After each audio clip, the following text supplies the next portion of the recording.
Hello students, welcome back to my YouTube channel. आज मैं आप सभी को मैथ्स का सेट 4 लाया हूँ ना। संजीविस कॉलेज रांची के एंट्रेंस एग्जाम प्रिपरेशन के लिए मैं सीरीज जो है मैथ्स का कंटिन्यू रखा हूँ और मैं आज आप सबों के लिए मैथ्स के लिए सेट 4 को लाया हूँ। ओके, तो आज हम लोग सेट 4 को पढ़ेंगे। सॉरी, सेट 5 लाया हूँ। आज सेट 5 को डिस्कस करेंगे। ओके, सेट 4 तो मैंने अभी अपलोड किया है, आप लोग उसको देखे होंगे। सेट 4 में मैंने ट्रायंगल के क्वेश्चन किए। ओके, अच्छे अच्छे क्वेश्चन किए सिमिलरिटी के, और काफ़ी सारे इक्विलेटरल ट्रायंगल, आइसोसेलेस ट्रायंगल के क्वेश्चन किए। तो आई होप कि आपने उसे पढ़ा होगा। तो चलिए मैं शुरू करता हूँ। सबसे पहला क्वेश्चन है, मैं थोड़ा इसे बड़ा कर लेता हूँ।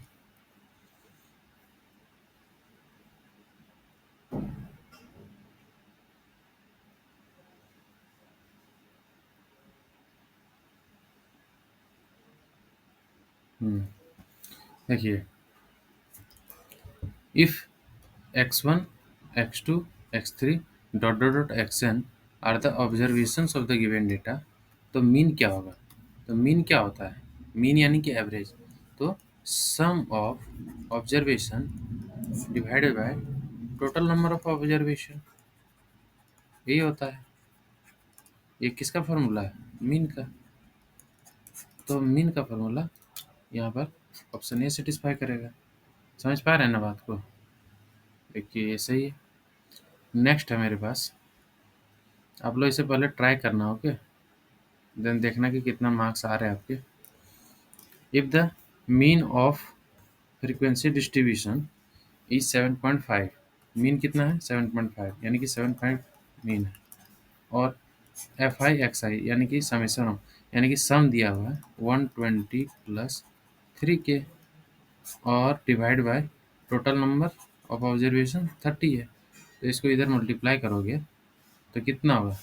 जब 30 को 7 से मल्टीप्लाई करोगे तो 210, और 0.5 से 15, और 120 प्लस 3k, ये कितना हो जाएगा? 225, और इधर से 120 इधर आएंगे, फिर इधर 3k, यानी कि 3k इक्वल टू 105, यानी कि k इक्वल टू 3 3 जा 9, 3 5 जा 15, यानी कि 35 हो गया, है ना। इजी क्वेश्चन थे। आगे मैं बढ़ता हूँ।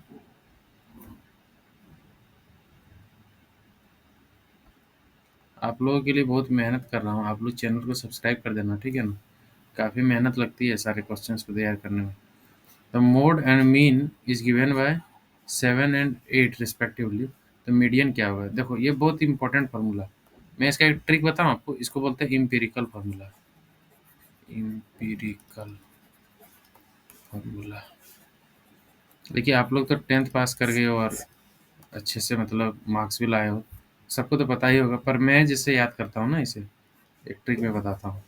सबसे पहले लिखो मीन, फिर मीडियन, फिर मोड, और उल्टा लिखना है।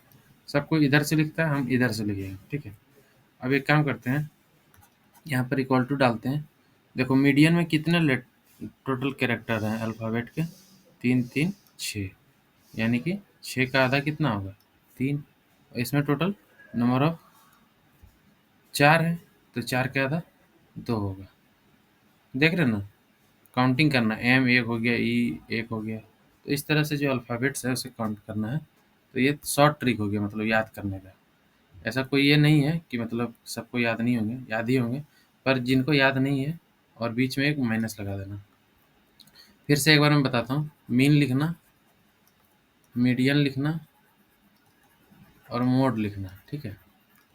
अब मोड इक्वल टू, अब मीडियन में यहाँ माइनस लगाना, टोटल 6 लेटर है, तो 3 यहाँ पर, 4 है 2। समझ गए? अब फार्मूला में क्या दिया? मोड दिया है 7, तो मोड 7 दिया है, और 3 इंटू मीडियन दिया है क्या? नहीं, मीडियन ही तो पूछा है, मीडियन पूछा है, -2 इंटू मीन दिया है 8। तो इसको सॉल्व करो, क्या होगा?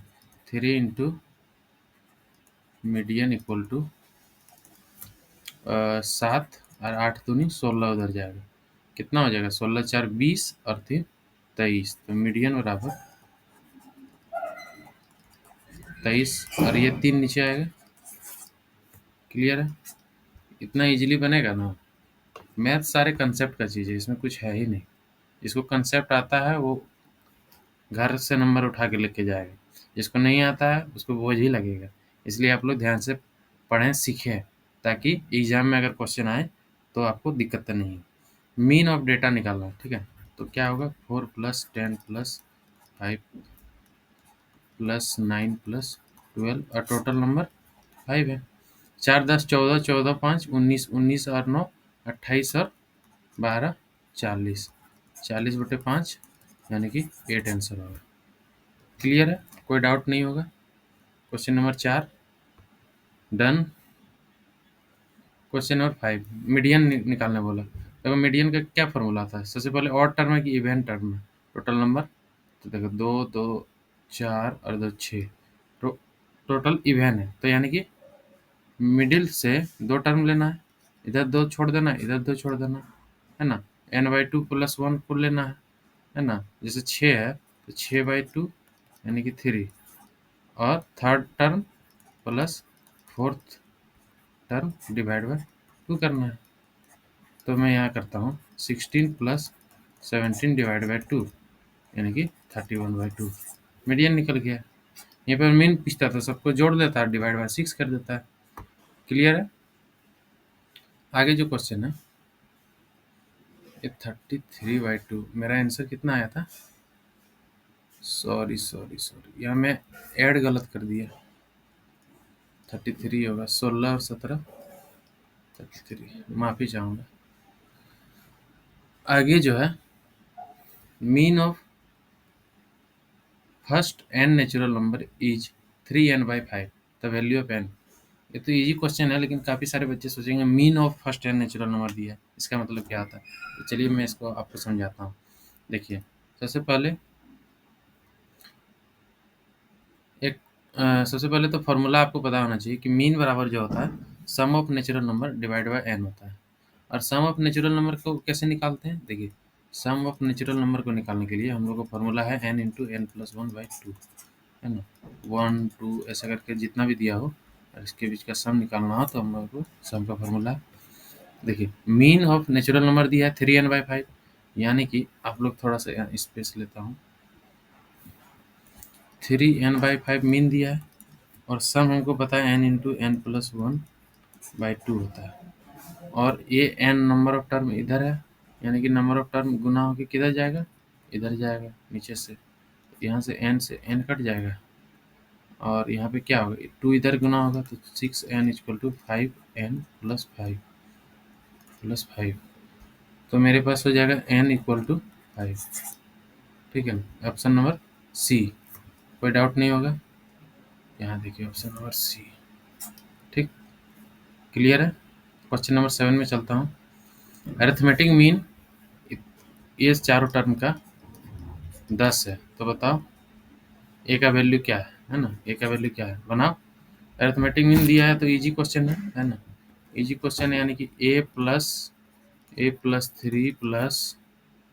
+a+6 a+9। ओके, यानी कि मेरे पास जो डेटा आ गया और एक बचा है a+12, और टोटल ऑफ टर्म 5 है। ये कितने बार है? 1 2 3 4 5, तो 5a+ इसको जोड़ो, 3 6 9 9 18 18 12 30 30 और सॉरी सॉरी माफ़ी चाहूँगा, a+3। अच्छा, एक ए यहाँ भी है ना, तो 1 2 3 4 5, ठीक है, 5 और 3 6 9 9 और 9 18 18 और 12 30 30 और 10 40, सही है। और टोटल नंबर ऑफ टर्म कितना है? 5 ही है। ठीक है, और इसका वैल्यू दिया है 10, तो 5a+40 = 50 है, तो 5a = 10, it means a = 2। Clear है? कहीं कोई दिक्कत नहीं होगी। तो मैंने कहाँ गलती किया, थोड़ा सा देखिए। ये है 2 3 4 5, 5 ये है, 3 6 9 9 18 18 12 30 40, ओके, डिवाइड बाय 5, ठीक है, 50 50 10, ये क्या हुआ, 30 आ रहे हैं। उफ, मैंने यहाँ मीन को भी काउंट कर दिया, ये गलती कर दिया, सॉरी सॉरी, इसे नहीं गिनना था ना, ये तो मीन का वैल्यू दिया है, ठीक है, यहाँ पर मिस्टेक हो गया, ये ध्यान नहीं किया, कोई बात नहीं। तो यहाँ पर 30 हो जाएगा, ठीक है, यहाँ पर जैसे ही 30 डालोगे तो यहाँ पर 30 होगा और यहाँ पर 20 बचेगा और ये बराबर 4 आ जाएगा, ठीक है, कोई दिक्कत नहीं है, हल्का फुल्का इधर उधर ध्यान हो जाता है, क्या बोले। आगे देखिए, the class interval of the given observation is 10 to 15, तो क्लास मार्क, देखिए क्लास मार्क कभी भी पूछे तो क्या होता है इसका formula, upper limit plus lower limit divide by 2, है ना, तो 15 प्लस 10 बाय 2, तो 12.5 आंसर, ओके, कोई डाउट नहीं होगा, upper limit plus lower limit divide by 2, B option हो जाएगा। If the sum of frequency is 24, then the value of x in the observation will be, sum of frequency इतना है, कितना है 24, और बोल रहा है value of x, total number term 5 है, बताइए, ये तो इजी क्वेश्चन है, इसको आप लोग नहीं बताओगे तो फिर क्या ही बताओगे, सिंपल सी बात है। देखो, सम ऑफ फ्रीक्वेंसी यानी कि यहाँ पर दिया हुआ, और इसको जब ऐड करोगे तो कितना होता है, 6 5 11 12 13 14, यानी कि 14 प्लस एक्स का वैल्यू दिया था 24, तो एक्स का वैल्यू 10 होगा, ठीक, आगे मैं बढ़ता हूँ। ये अच्छा क्वेश्चन है, इसको बनाओ आप लोग, इसको ट्राई करो आप लोग बनाने का, मीन ऑफ द डिस्ट्रीब्यूशन निकालना। देखिए, एक्स आई का वैल्यू है, एफ आई का वैल्यू है, summation of F I X I निकालोगे, यानी कि 11 × 3 33 होगा, 14 × 6 84 होगा,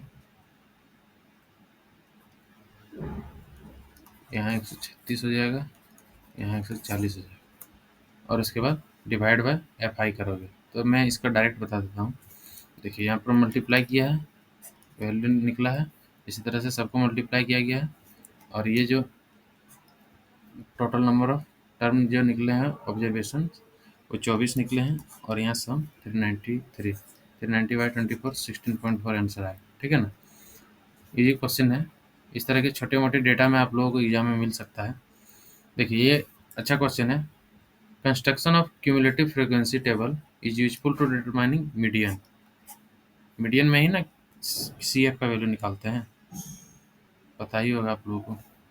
the abscissa of the point of intersection of the less than type end of the more than type cumulative frequency curve of group data gives its median, यहाँ भी cumulative frequency का जिक्र हुआ, और ये थोड़ा सा टेक्निकल टर्म जैसा डेफिनेशन है, बट आप लोगों को जानना जरूरी है कि इसका यूज क्या है, क्यूमुलेटिव फ्रीक्वेंसी के बारे में मैं आगे बताऊंगा कि कैसे निकाला जाता है। देखिए, while computing mean of group data we assume that frequencies क्या मानते हैं हम लोग, centred at the class mark, या फिर इवनली डिस्ट्रीब्यूटेड, या सेंटर्ड एट द अपर, नहीं ये मानते हैं centred at the class mark, ये मानते हैं, तो इजी क्वेश्चन है। आगे है,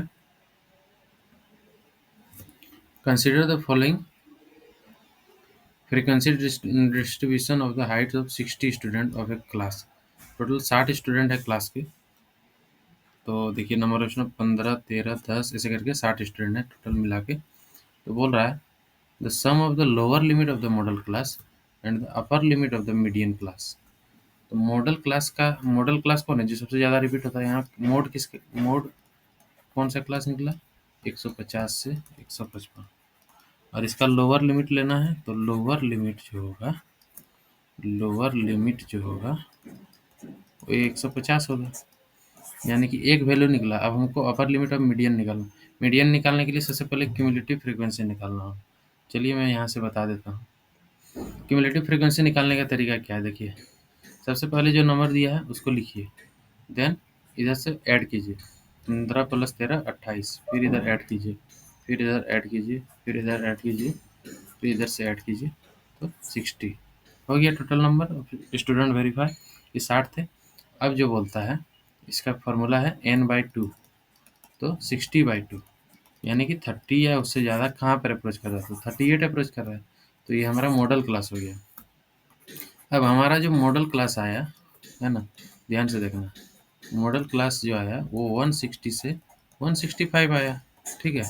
और हम लोग को इसका क्या लेना है, अपर लिमिट, सॉरी क्या था क्वेश्चन में, क्वेश्चन में क्या लेने कहा गया था, अपर limit of median class. Sorry model में क्यों लिख रहा हूँ, मीडियन का जो क्लास आया वो 165 आया अपर लिमिट, और 150 था लोअर लिमिट मोड वाला। तो 150 + 165 कितना आ जाता है, 315। वेरीफाई हो गया मेरा डेटा। देख सकते हैं ना किस तरह से पूछा जा सकता है क्वेश्चन। तो ये सारे क्वेश्चन मतलब इतना बड़ा एग्जाम में नहीं आएगा, पर मैं प्रैक्टिस इसलिए करा दे रहा हूँ ताकि आप लोगों को बड़ा क्वेश्चन देख के कंसेप्ट रिवाइज हो, है ना। बाकी देखिए क्वेश्चंस तो सारे सिमिलर ही आने वाले हैं, इससे बाहर कंसेप्ट कंसेप्ट होता है। Consider the following frequency distribution. Upper limit of the median class क्या होगा, upper limit of the median class क्या होगा, फिर से हमको क्यूमुलेटिव फ्रीक्वेंसी निकालना होगा। तो चलिए मैं नीचे निकाला हूँ। सिमिलरली 13 को उतारना है, 13 + 10 23, 23 + 15 38, 38 8 46, 46 11 57। अब 57 को 2 से डिवाइड करेंगे तो 28.5 आएगा। 28.5 के बाद यह करीब ये है, तो हमारा ये निकल गया मीडियन क्लास। मीडियन क्लास यहाँ निकला। अब अपर लिमिट क्या होगा, ये लोअर लिमिट है और ये अपर लिमिट है, अपर लिमिट है। ओके, क्लियर होगा, कहीं डाउट नहीं होगा। चलिए आगे बढ़ते हैं। The time in second, okay second, taken by 150 athlete to run 110 hurdle race are tabulated below। Okay, time in second दिया गया। सबसे पहले क्लास है 13.8 से 14, फिर 14, ये सारी क्लास है। और यहाँ पे फ्रीक्वेंसी दिया है, the number of athlete who completed the race in less than 14.6 second. 14.6 second से लेस में कितने एथलीट ने किए, इतने सारे एथलीट ने किए। तो जोड़िए, तो 2 + 4 + 6 + सॉरी 5 + 71, ये हो गया 76 84 2 82। समझ गए। आगे बढ़ता हूँ। ये 17 नंबर क्वेश्चन ना थोड़ा बड़ा क्वेश्चन है और इसको मैं डाल दिया था गलती से, तो इसे स्किप करता हूँ। हाँ यहाँ पे देखो, ये क्वेश्चन ना बहुत ज़्यादा क्वेश्चन एग्जाम में आता है, हर एग्जाम में। यहाँ पर मीन रखना है, यहाँ पर मीडियन रखना है, मैंने बताया ट्रिक, और यहाँ पर मोड रखना है। यहाँ इक्वल टू, यहाँ माइनस, 6 लेटर है तो 3, 4 लेटर है तो 2, ये तरीका होता है। अब यहाँ पे कुछ भी कर दे फॉर्मूला में, जैसे 3 इंटू मीडियन बराबर मोड + 2 इंटू मीडियन, एकदम सही है। जब इसको 3 इंटू मीडियन रखेंगे हम तो इक्वल टू करेंगे, तो यहाँ मोड पहले से है ना, तो mode + 2 into mean, option A सही हो जाएगा मेरा ये। ओके, इम्पेरिकल फार्मूला बोलते हैं इसको। इसके बाद है, the dash of a class is the frequency obtained by adding the frequency of all the classes preceding the given class. Cumulative frequency उसी में ना ऐड कर रहे थे, एक पीछे फिर प्लस कर रहे थे, फिर पीछे फिर प्लस कर रहे थे, ऐसे करके आगे तो मैंने बताया ही। The use of sorry the method use to find the mean of a given data is direct method, assumed mean method, step deviation. देखिए मीन फाइंड करने के लिए तीनों यूज होता है, ठीक है ना, ये आपको याद रखना है। ठीक है, यहाँ से ये खत्म हो गया। अब हम लोग जो है आगे बढ़ेंगे अपना नेक्स्ट टॉपिक पर। उसके लिए प्रोबेबिलिटी को सोच रहा हूँ मैं इस बार आपको पढ़ाऊँगा। अगला वीडियो में मैं फिर मिलता हूँ।